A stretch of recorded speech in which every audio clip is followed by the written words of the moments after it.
ரொம்ப பிரச்சனையில் இருக்கிறவர்களுக்கு சொல்லுகிறேன், யோசேப்பினுடைய வாழ்க்கையை பாருங்கள். நீங்கள் அந்த மாதிரி காரியங்களை எடுத்து பிடிச்சிக்கணும். பாருங்கள் என்ன பிரச்சனைங்க. ஒரு வாலிபன், ஒரு சின்ன பையங்க, டீனேஜர், அநேகமாக 15-16 வயசு இருந்திருக்குன்றாங்க.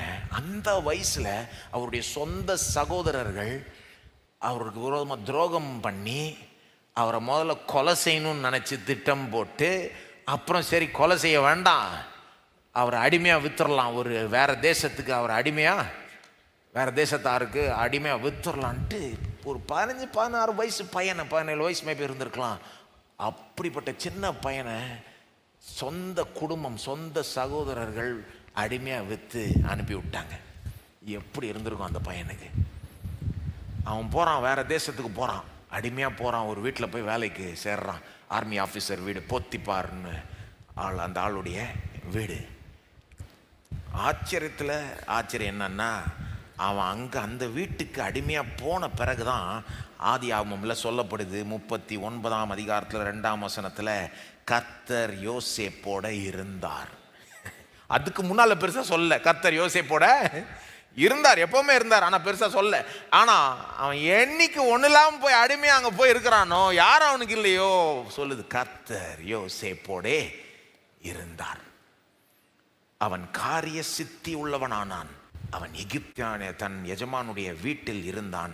கர்த்தர் அவனோடே இருக்கிறார் என்றும் அவன் செய்கிற யாவையும் கர்த்தர் வாய்க்க பண்ணுகிறார் என்றும் அந்த எஜமான் கண்டு அவனுக்கு பொறுப்பின் மேல் பொறுப்பு கொடுத்துக்கிட்டே இருந்தார். நல்ல கவனிங்க, கர்த்தர் யோசேப்போட இருந்தார். கர்த்தர் யோசேப்போட இருந்தார்னு யோசேப்புக்கும் தெரிஞ்சிருச்சு நினைக்கிறேன். நிச்சயமா யோசேப்புக்கு தெரிஞ்ச மாதிரி தான் எனக்கு தெரியுது. ஏன்னா இவ்வளோ நடந்த பிறகும் ஒரு மனுஷன் பாருங்க, சொந்த சகோதரரால் விற்கப்பட்டு, அடிமையாய் விற்கப்பட்டு, அந்நிய தேசத்தில் யாரும் அவருக்கு இல்லை, அங்கே போய் ஒரு ஆர்மி ஆஃபீஸர் வீட்டில் ஒரு அடிமையாக வேலை பார்க்குறாரு.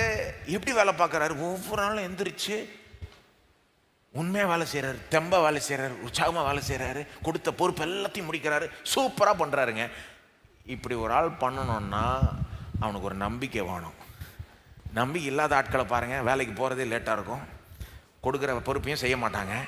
ஏன்னா அவங்க வீட்டில் இருக்கிற பிரச்சனையை நினச்சிட்டு இருப்பாங்க, எந்த வச்சுக்கிட்டு என்னத்தை இதை பண்ணுறதுன்னு நினச்சிக்கிட்டு இருப்பாங்க. வேலை வராது. வீட்டில் ஓவராக பிரச்சனை இருக்கப்போ வேலை உருப்படியாக வராது. அதே நினச்சிட்டு இருக்கப்போ வேலை உருப்படியாக செய்ய முடியாது. யோசேப்பு அப்படி இல்லையே. அவன் வேலையை கொடுத்த வேலையை சிறந்த முறையில் செய்கிறான். பொறுப்பின் மேல் பொறுப்பு அவனுக்கு கொடுக்கப்படுது, ப்ரொமோஷன் வந்துக்கிட்டே இருக்கு அவனுக்கு. நான் நினைக்கிறேன் இதனுடைய ரகசியம் என்னன்னா, யோசேப்புக்கு தெரிஞ்சிருச்சு கர்த்தர் என்னோட இருக்கிறார்.